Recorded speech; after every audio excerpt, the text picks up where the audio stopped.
everybody, welcome to my kitchen. This is Gus, and I thought today we'd try something a little bit different. We're going to try a new food. That's right.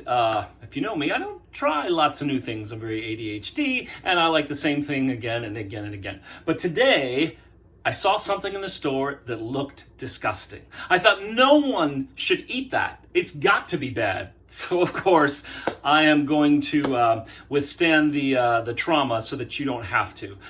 So welcome to the kitchen, as I said before. You see there's lots of British-themed paraphernalia. I just kind of like it. So what is this mystery food that we're going to try today? Well, let's take a look. Oh, it's not there. Where could it be? Whoa! How did that get there? Check it out. Frito-Lay brand Cheetos mac and cheese. Questionable at best. So, I thought before I put something like this into my body, I should do a little research. You know what I found out? I found out that Cheetos' first mascot was a mouse. That's right. And then in 1986, they finally got wise and said, what better mascot is there for providing food? The great hunter, the cat. And so we've been enjoying Chester Cheetah all along. All right, with that being said, now we know that this is a trustworthy product because there's a cat at the forefront. All right, let's get busy. Oh no, I don't have any supplies. Oh, say no more. We've got supplies. So we're going to start. Oh, I see a problem. Do you see the problem that I see? That's right. There's a glass on the counter. So we need a coaster representing the London Underground. That's so much better. We're going to start things off by filling up this pan. A lot of people get this part wrong, so we're going to be very careful. There we go. The water is just pouring right in. And to save a little bit of time, I'm using hot water. It'll take just a small amount of less time while we cook it up. There, wasn't that fun?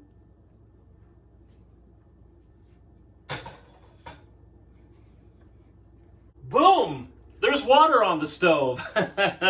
You'll notice I've put it on the back left burner because the other three burners are all very dirty from overuse. But hey, that means I'm cooking, right? I see also you admiring my beautiful Robin Hood hat. It even has a little feather. There's a reason I only wear it at home. So let's continue. Well, we've got supplies, but no ingredients. Hey, who put these ingredients on the counter? Wow, thanks. All right, let's get started. We're not going to read the instructions because we already know any mac and cheese that you make at home requires a 1/4 cup of milk. Skim milk if you want something more healthy, but we don't care about our health. We're going to go with this 2% milk. Now, I've got a new carton of milk because you may not know, but I have a highly sensitive sense of smell. A highly sensitive sense of smell? I said it, didn't I? All right. As soon as I open a container of milk, I really don't smell anything at all. Within a day and a half, this will reek to the point where I just can't even go near it. So unfortunately, I waste a lot of milk. I wish you could buy the little carton sizes for school, but alas, you can't. So, 1/4 cup of milk. Let's see here. 1/4 cup. Perfect. I put in exactly a 1/4 cup. Now we're going to move on to the butter. As soon as I find the lid. I found it. Yay me. We're going to do 4 tablespoons of butter. Again, we already know this because we've been making mac and cheese for years. Let's grab something to cut this butter. If you've done your job right, you'll have purchased butter that is individually marked. You don't have to measure anything. Now it says 4 tablespoons of butter. But since we're trying to be a little bit healthy, and quite frequently with mac and cheeses, they're usually slightly on the runny side, for my taste at any rate. I know you're supposed to wait for the sauce to thicken after making mac and cheese, but gosh darn it, I just gobbled that up right away. So I'm going to use actually just a little bit less than 4 tablespoons. And then a secret that I do that no one knows about. No one knows this, but now the whole world, because the whole world is going to watch this. I chop up my butter into smallish pieces. We're going to put this right here in our milk. Oh, I'm touching it with my hands. Thank goodness I washed them. I'm putting the butter right here in the milk. And then, big secret, I'm going to take this milk and this butter and I'm going to put it right here in the saucepan, in the boiling water. Oh my gosh, what's that going to do? It's actually going to heat up the milk, it's going to melt the butter, and then when we make our mac and cheese right at the end, it's going to just mix so much easier than cold milk and cold butter. Come on, you can do better than that. All right, here we go. As an added treat, we're going to take a closer look at the melting milk and butter. Now I'm stirring it up. Oh, that's breaking down nicely. We're going to have a melty milk and butter mix just ready to add our cheese sauce. All right, since that's done, we're going to go ahead and add the noodles. Here we go, mac and cheese, it's going to happen. I'm being very careful not to cut my finger on the box top. All right, we're going to jump ahead now because when I hit record, I actually hit stop. And then I didn't record the portion I needed to record. That's great. So what we've done here is we've poured our noodles right here into the pan. Now I am kind of looking forward to this because these are the little twisted type noodles. I'm sure there's an Italian name for it, but I don't know it, so neither do you. Let's put these back in the pot. We've got our milk and butter concoction just swirling around, sitting right here next to the pan to keep nice and warm. I'm going to balance our spoon here on the pot, right here on the handle so that the handle doesn't get hot because it's all metal. Let's take a moment and appreciate this flatware.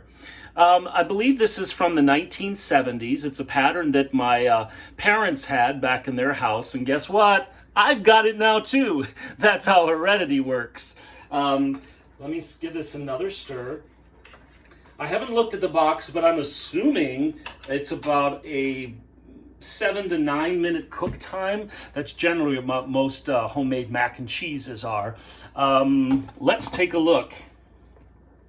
7 minutes, stirring occasionally. Great. Stir, stir, stir. Wow, what an occasion. Now, I'm going to actually go ahead and pre-cut off the top of my chemical cheese packet. Here we go. Always keep some kitchen scissors nearby. Wow, that's going to save me a whole 3 seconds later on. Lean it right up here against my knives. Uh-oh, it's another occasion for stirring. Gosh darn it, I'm so excited. We're stirring. Boy, look at these noodles. They're just getting, ow, it's dripping on my hand and it's hot. Don't do this. Look at these noodles. Don't they look fantastic? Ow. Oh, that cold water feels great. Phew. All right, I'm sure you're anticipating this cheesy goodness as much as I am. Time to stir. Do. We've got about 2 minutes left. Hey! Oh no, you'll never guess what happened. I've been stirring occasionally, and now the pasta's done. Hooray! Here we go. I'm using this strainer to cover the other side of the pan, and I'm going to pour this down my right sink. Now this is important because my right sink is the side with the garbage disposal, And the garbage disposal has kind of been backed up for a while. So it's a slow drain. So anytime I have a hot boiling beverage, I try to drain it on that side because there's a small part of my brain that thinks maybe this boiling hot liquid will eventually dislodge whatever's in there and I'll have a fast draining sink again. There we go. All right. We have a pan full of noodles. Hey! Yeah, there's a lot of steam coming, and that generally means it's hot. A little pro tip for you. Now, we're going to move on to the best part, and that's the cheese sauce. So watch this. I've got a little a glass measuring cup full of milk and cheese. I'm actually going to add the sauce. Well, I call it a sauce, but our chemical cheese product. I will add this to the milk and to the butter, and I will stir it up. Rather than mix this up with the noodles, which frequently then you have powder getting lodged inside noodles, especially with our fancy twisted pasta, there's going to be lots of powder getting lodged in there. So I'm going to stir up this milk and butter and chemical cheese product until I have a thick, rich cheese sauce that hopefully tastes like Fritos, Pringles, Cheetos, who knows? In this case, let's go with Cheetos since that's what's on the side of the box. Wow, this already feels fake. And it is that electric orange color you can see right there. And I'm going to put it in my body. That's right. So I'm stirring. All right, we have got a lumpy, melty cheese sauce right here, and we're going to add it to our pasta. Whoa, take a look at that. That looks like absolute crap, but we're going to stir it in till you can't even tell. Oh, boy. This is going to be worth the wait. I just know it. Anybody else take bets whether I have to call in sick to work tomorrow? Because it just might happen. This is a very unnatural food color, I will say that. Unless, of course, it's a orange, tangerine, pumpkin confection, which I wouldn't eat that either. Oh, no. All right, everything is pretty much stirred in here. So let's switch back to presentational mode. All right, let's do this. And if you think it's strange that I'm eating out of a pan, you haven't been single for a while. Oh boy.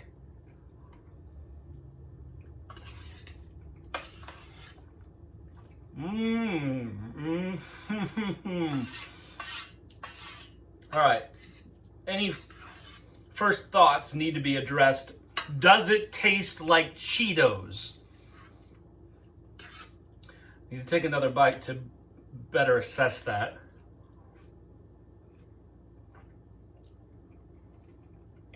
If this were crunchy, man, you can see just how orange that is. Look how orange that is. You know what? I would say with like 70% success that it tastes like Cheetos. I guess that's an achievement. I've taken a third bite now. So clearly I don't hate it. Yeah. I'm gonna finish this, I think.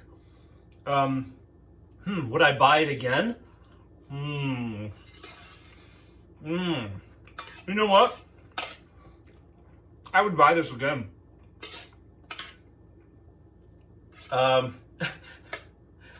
You know what? I will buy this again. Call me crazy because I know it's true. But thank you for, I don't know why you're still here. But yeah, this has been a learning experience. I've tried a new food, and actually people who know that I eat trash, this shouldn't be too much of a surprise. I like it. And maybe. And actually it has, I cut back a little on the butter, but actually it is a thick, the sauce does have a real thickness to it. Like I said, normally, especially the Kraft brand, gets real kind of on the watery side. This is good. Okay, it does say right on the cover. It says new improved recipe. Yeah, new creamier sauce. So yeah, that explains what I'm tasting here with the texture. The big noodles feel, maybe I overcooked them a little bit. They're past al dente. So they're the noodles are a little bit on the soggy side, but yeah. I'm gonna finish this and I will order it again. Order meaning I put some of these in my cart at Target and picked them up today. It's a win. All right, take care. If you like trash, pick some of these up. You won't regret it. Wow, I'm a fan. All right, thanks.